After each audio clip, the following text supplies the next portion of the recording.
Hello everyone, welcome to version 1.1 of my Uncharted 1 Brutal Difficulty walkthrough. This will cover chapters 5, 6, and 7. And I'm doing this because these chapters are relatively short, and I also felt it was better to showcase chapter 7 at the end of the video rather than have its own video, because there's a lot to talk about with regards to chapter 7, because chapter 7 is the most broken chapter in all of the Uncharted series, because it is a fine example of how improperly play-tested this game was when they were implementing brutal difficulty. Oh, and by the way, right here, the parkour section, I mentioned in my original walkthrough that I liked this sequence, but I had so many moments where Nate would, for some reason, jump to the side when I wanted to go up, and it was right around here. So after getting past these two obstacles right over here, I had a moment where when I was on that ledge, he jumped to the left rather than going up, and I fell. It happened at least 3 times, and I don't understand why. And also right here, when I start this next combat encounter, I have these weird moments where somehow the enemy that is directly above me is able to shoot me through the geometry. And it doesn't just happen right there, it also happens in chapter 6 as well. And I don't know why this happens. I've never had this issue of enemies shooting me through the geometry before, but this is the first time that I ever noticed this. Why it didn't happen to me in my original recordings of my walkthrough, I have no idea. But what I do right here is I use the micro Uzi to take out the 2 enemies, and then I wait here for the AK-47 guys to come and get me. Sometimes you'll have to fire in this corner in order to provoke them to come to you. But you have to be very careful right here, because where I'm standing right now is the perfect opportunity for this bug to occur, where the guy above me will somehow be able to shoot me through the ceiling. And I don't know why it happens, I don't know why it varies, but it's really retarded. Now right here, I'm going to take cover at this spot right over here. I need to kill that guy moving around. I'm going to use the pistol because the AK-47 doesn't deal enough damage to take out that guy very quickly. And if he does an unfavorable flinch animation, I'm just going to be wasting my time. And that's why the pistol is needed, because the pistol is the most damaging tool you have right here. And you might notice that my loot is completely different to how it was in Chapter 4. Well, it's because I want to restart these chapters so that I have different loot. Like, when you start out with just the base pistol, it serves as a better baseline for better strategies rather than relying upon power weapons from the previous chapters. And I'm hoping to use this as a way to set up a better idea as to how you're supposed to approach these sequences. So that's why I have 40 pistol bullets at the start of chapter 5. And I think this was also the case with chapter 6, because you might not have some weapons from chapter 5 if you go into chapter 6 directly. But I think it's just a better way to create strategies.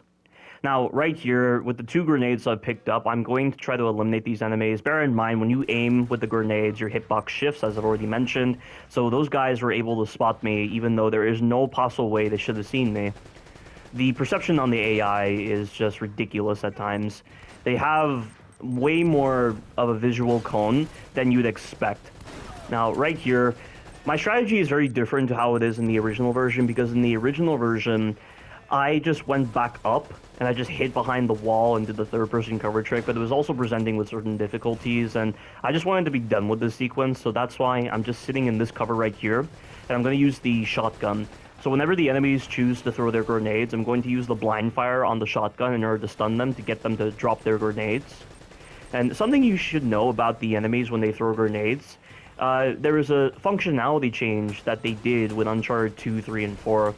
Because in Uncharted 1, whenever the enemies unintentionally threw their grenade into a wall or they dropped it without you shooting them, the grenade would actually damage them.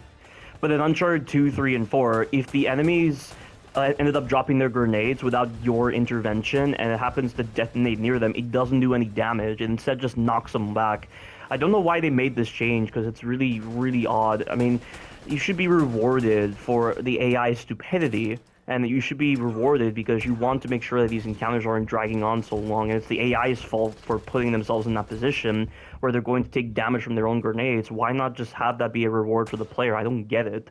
And I don't understand how the programming works to allow it where the AI can accidentally throw their grenades into a wall, but then not die from the grenade's explosion. And the only possible way you're going to get an enemy to kill themselves from their own grenade is if you shoot them, or you make them do something to drop their grenade.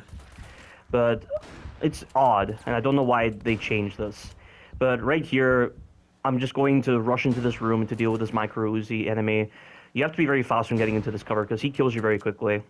Even though the micro Uzi is a machine pistol and theoretically any kind of machine-based weaponry is going to deal less damage than, say, for instance, your semi-automatic pistols, the micro Uzi does the same amount of damage as your pistol, so it will kill you very fast. Yet when you use it against enemies, it doesn't deal the same amount of damage as the PM pistol or the M92F, and I don't know why. I mean, theoretically, the damage ratio between your own damage and the enemy's damage when you're using the same weapons, they should be like 1-to-1 with each other. Like, you kill enemies very fast with the pistol, and the enemies kill you fast with the pistols, but with the micro Uzi, the ratio is entirely different. You deal less damage with the micro Uzi than the enemies do when they use the micro Uzi against you. It's so confusing, and you know, there's a lot of weird instances of programming issues present with this game, and like I said in the previous video, it really feels like a different team within Bluepoint designed this remaster for Uncharted 1, and there is a lot more stupidity at play with this game, and just very odd calculations. But this encounter right here is very simple. You just use the PM pistol in order to dispatch the enemies. The music can be very handy here to know when there are enemies around. And you can also go into cover sometimes, and the enemies will say a quote when you go into cover. They'll just be like, oh, I almost had him, this and that. And that can also help. And also, if you blind fire or you just shoot your weapon, you can sometimes provoke the enemies to reveal themselves, like this shotgunner. So right here, I'm trying to shoot because I know there's an enemy left and I don't see him, and I want to keep myself in this safe spot. And eventually the shotgunner will expose himself, and that's when I can take him out. But he could have killed me at that range. Like, the shotguns kill you at a range that I feel is a little too extreme. So I was very fortunate that he didn't go the full distance to get a clear view on my model and then shoot me. But I'm just going to pick up some ammunition. Make sure you pick up that West pistol back in that room. And coming up is one of the most challenging parts of the game. It's the water room area. A lot of people struggle with this. I mean, I do have a good strategy, and Seraphim 17 also has a decent strategy, but my strategy involves the grenade launcher and the West, and you have to make sure you kill the first 3 enemies of the water room area very quickly, because the next spawn happens while they're alive. So before that point, we now have this, where there's a turret blocking our way, and we need to use the grenades to our advantage. I don't know why, but for some reason they didn't make it where Nate is ambidextrous when he's using grenades. So when I swap to my left shoulder, he's still using his right hand. And so it makes it a lot more cumbersome to use grenades from a position where there's cover on your right-hand side and it's getting in your way. So I don't like that at all. I wish they refined that better. But use a grenade on that first guy, then get rid of the other 2 enemies using your West. I mean, this is what the spawn is like every time you restart the checkpoint. But I'm going to use the West on that enemy, and I'm just going to use my grenade launcher to dispatch these enemies. I recommend not using the blind fire, because the blind fire on the grenade launcher is pretty inaccurate. And when you factor in the effeminate nature to the grenade launcher, where its blast radius is so pitiful and its damage is just so weak, blind fire is just not your best option. If you're talking about Uncharted 2, 3, and 4, blind firing the grenade launcher is so powerful, but here, it is definitely something that gets in the way. But use the West on those 2 enemies when you've dispatched the other 3 enemies. And this guy right here, I don't have any ammo, so I'm going to have to run the risk of him potentially shooting me when I'm trying to get near him. And I'm going to use a grenade to flush him out. Did you see that animation just then? So Nate was actually remaining in cover when he was throwing the grenade. So it seems like whenever you are behind a high piece of geometry, Nate does the animation where he remains in cover while he throws the grenade, and I think it provides a better way for Nate to not take any damage when throwing grenades. Yet when he's behind low cover, when he aims his grenades, he's going to take damage, and when he throws the grenades, he's also going to take damage. So I don't understand how that kind of difference is known with this game. It's almost like how in Resident Evil Village, the Soldat 1 and the Soldat 2, when they do their stab attacks, the Soldat 1, the stab attack cannot be crouched under unless you aim certain weapons. Yet with the Soldat 2, if they do their stab attack and you crouch normally, you will be able to get under it. So why is there such a difference in the hitboxes? It makes no sense.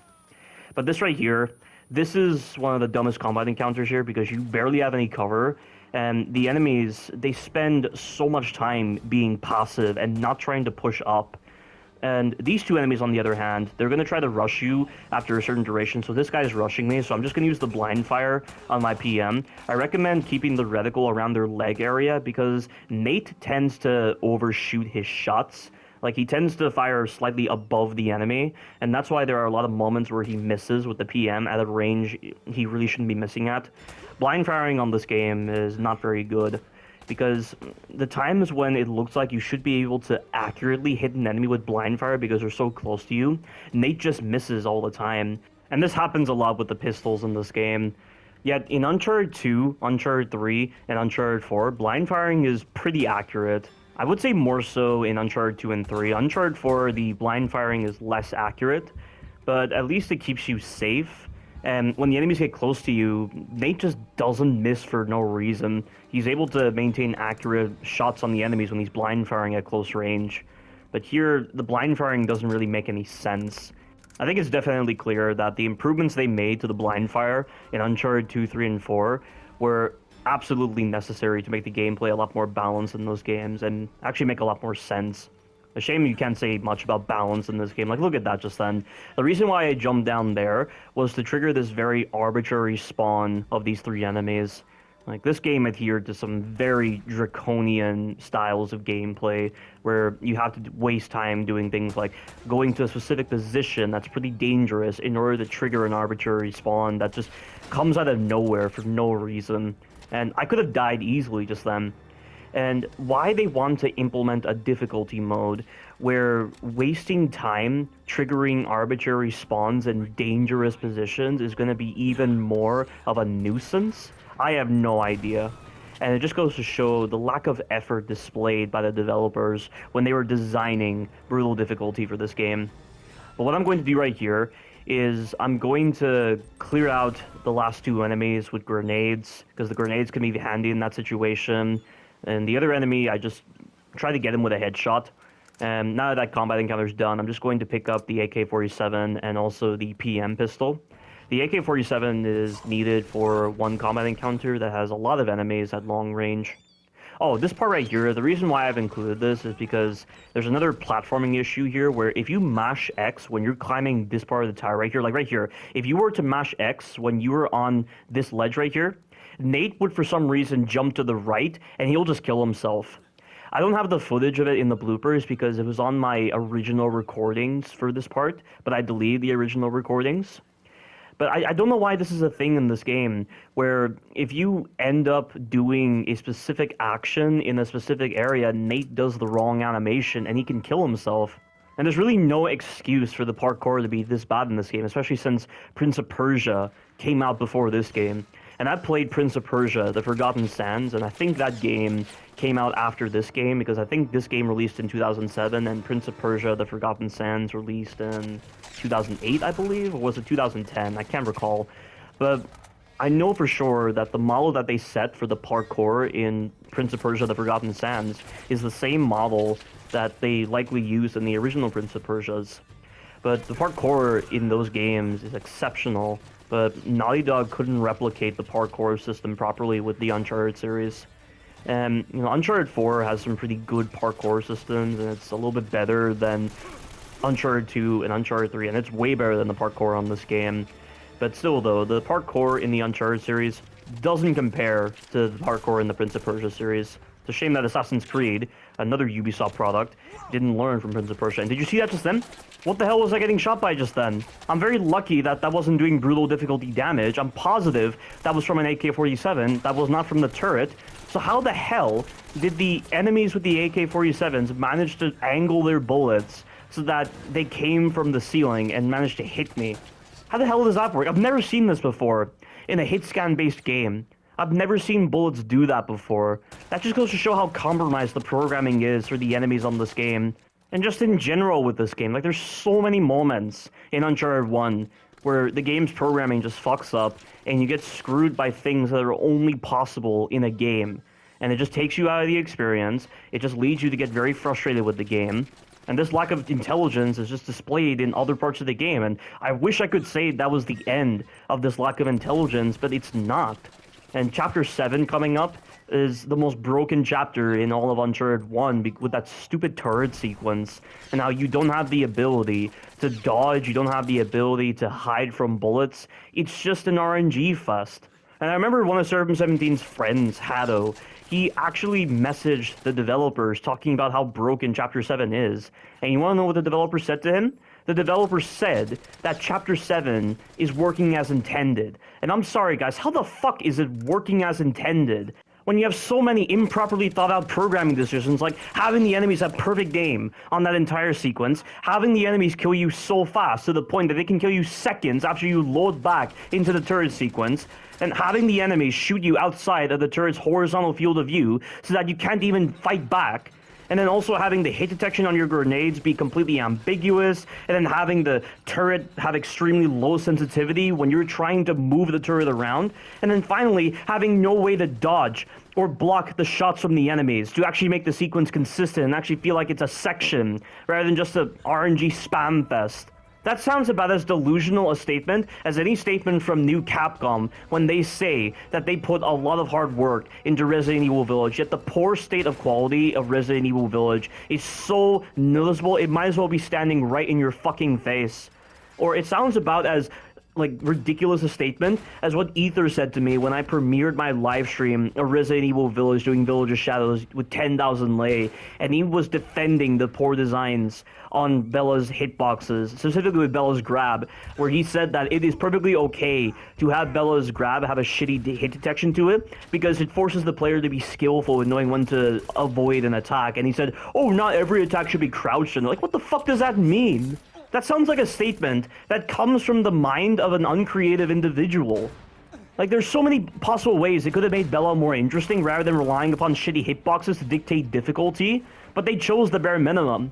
And they chose to make Bella's hitbox shitty, just to somehow force the player to rely upon blocking, or to somehow feel like the fight is well designed for difficulty, when the only people that are ever going to be thinking that are the people with no sense of education, and no sense of intelligence, and no sense of common sense, and no sense of creativity to them.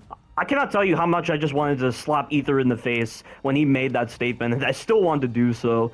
And that statement will never leave my mind, and I will bring it up every chance that I get because of how ridiculous it is, and with how silly it is. And I could easily cite that statement to describe any kind of apropos sequence that favors broken designs. And almost makes me wonder if Ether would actually like brutal difficulty and he would consider it serviceable despite the sheer amount of broken designs present with Uncharted 1. It really makes me ponder that question. But enough about that. We've managed to do that whole entire combat encounter, and I nearly ran out of ammo when I was dealing with those enemies in that hallway.